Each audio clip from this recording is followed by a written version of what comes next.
Le petit garçon claqua la porte, mais retourna accidentellement le numéro de la maison. Cette erreur conduisit le PDG au mauvais appartement. Dès que l'homme entra, il resta figé devant le désordre, la pièce délabrée. Puis remarquant des signes d'occupation, il s'en prit à son assistant. Vous m'avez loué une colocation. Et l'assistant répondit calmement. C'était le seul endroit disponible à proximité. Il s'avéra que l'homme s'était enfui de son propre mariage pour échapper aux incessantes tentatives de sa mère de le marier. N'eut d'autre choix que de se cacher dans un endroit reculé. Sans meilleure alternative, l'homme décida à contre-cœur de rester. Il ordonna à son assistant de faire nettoyer les lieux, puis se dirigea directement vers la chambre pour faire une sieste. La femme et son fils savouraient joyeusement un repas 5 étoiles. Mais alors qu'il commençait à manger, elle a reçu un appel de son ami. Quelqu'un voulait sous-louer son appartement. Et s'est précipité à la maison avec le garçon. Dès qu'ils sont entrés, le garçon cesse d'arrêter. Il a remarqué que la maison avait été nettoyée. Il a demandé si c'était sa mère qui avait fait ça. Mais avant qu'elle ne puisse répondre, le garçon a reniflé l'air, puis a déclaré qu'il y avait une odeur étrange d'homme. Il a regardé sa mère, choqué, et a exigé de savoir si elle lui avait trouvé un nouveau père. La femme était furieuse. Elle a claqué sa tasse sur la table et a menacé de régler plus tard le problème avec son fils insensé. Pendant ce temps, le PDG dans la chambre s'était réveillé à cause du bruit. Agacé, il a appelé son assistant et lui a dit de s'occuper du gamin. Quelques minutes plus tard, l'assistant est apparu à la porte. La femme a ouvert la porte.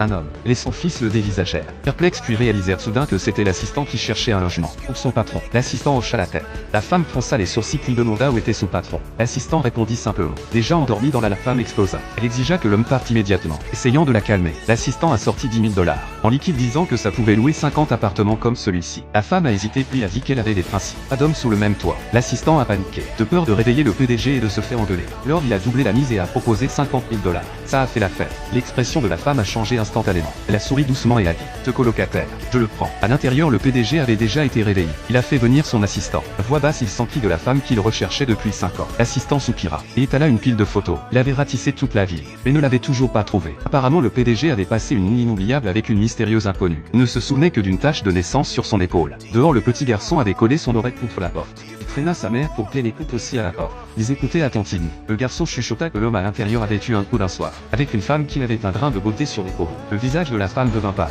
Elle baissa lentement les yeux. Cette même tache de naissance était sur sa propre épaule. Était-elle en train d'entendre des ragots sur elle-même?